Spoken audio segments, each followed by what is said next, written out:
Gravando. Então, ela é uma zebrinha. O nome dela é Beatriz. Para de se chacoalhar. Mas ela é muito, muito envergonhada. Você quer ver elas, Beatriz? Quer mesmo?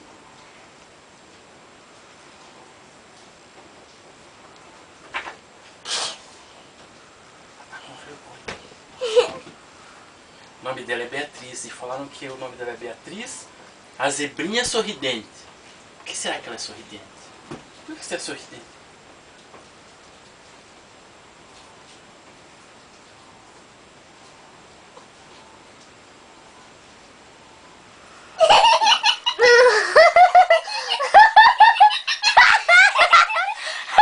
Pode, ela fica com vergonha assim. Não pode ir, né?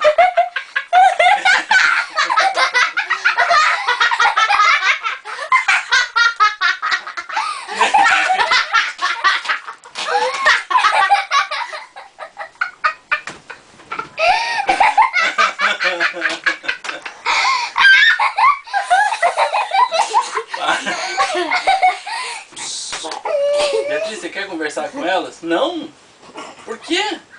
Ah, mas elas não, Para de elas chacoalhar. não riram de propósito de você. Ih, ela tá triste agora. Vocês riram dela, tadinha.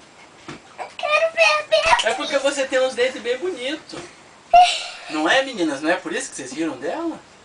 Porque ela tem uns dentinhos. Você escova os dentes, Beatriz? Bem direitinho, todo dia? Eu acho que elas querem que você dê outro sorriso pra elas.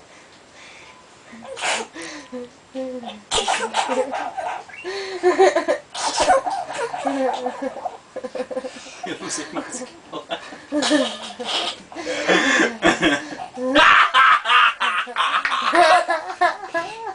Deixa eu ver. Oi, Beatriz. Oi, meninas! Tudo bom? Gostei muito de conhecer vocês. Um beijo pra você. Mua. E um pra você. Mua. Deixa eu ver. Tinha uma menina lá no colégio que ela levou um